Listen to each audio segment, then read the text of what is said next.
هل تؤمن برسائل الله لك؟ الرسالة دي ليك انت، ومش صدفة تظهر لك او يظهر لك الرسالة دي او الفيديو ده، ومفيش حاجة في حياتك اسمها صدفة.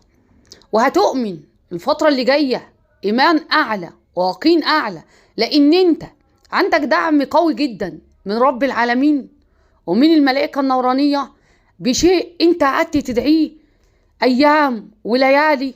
وما شاء الله اشعر بطاقات اشخاص، مفيش يأس في الدعاء لله. يعني يقينك كان عمال يعلى، قوة جذب عالية جدا، وانت حاسس ان الوقت ده جاتلك رجفة، حسيت ببرد، حسيت بعطش شديد، انك فجأة جعت مرة واحدة. فدي من العلامات اللي حصلت معك.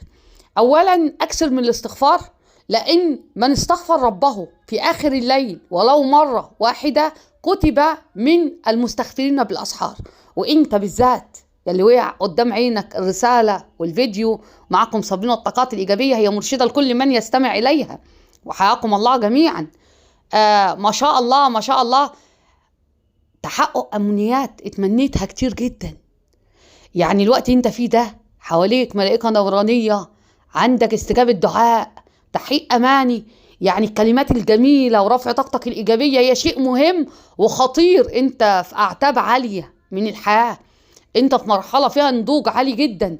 وردد معي: اللهم إني أستغفرك من جميع ذنوبي صغيرها وكبيرها، أستغفرك عدد ما طوعتني نفسي على عصيانك، أستغفرك عدد أيام حياتي حتى مماتي، وأستغفرك حتى يمل القمر وحتى تشرق الشمس من مغربها، أستغفرك حتى ما أستغفرك المستغفرون وغفل عن ذكرك الغافلون، أستغفرك حتى تغفر لي وتدخلني الجنة. أولا أبشر، ما شاء الله، فرحة، نجاح، صلح. هتشعرون أن الأشخاص اللي كنتم بينكم وبينهم عدم استقرار، لا لا لا، في رفع طاقة ورجوع أشخاص واعتذار ودعم من أشخاص لتخطي المرحلة دي. عتبة جديدة، حياة جديدة، روح جديدة، نشاط داخلي رهيب. انت حاسس اللي بتسمعني عايز تطلع في مكان مليء بالطبيعة، نظرك عايز يشوف المناظر الجميلة، لان الجمال اللي جواك خلاص خلاص بيطلع على كل ملامحك وكل شكلك وكل جمالك. والاجمل ان ليكوا اصدقاء اوفياء، ليكم اشخاص هتشبهكم دخلوا في الحياة، وانتوا بالفعل بقى في اشخاص في حياتكم ما بتقدروش تستغنوا عنها، بقى شكل طبيعي يومي زي الموجودين في قناة صابرين الطاقات الإيجابية. انتوا اساسي.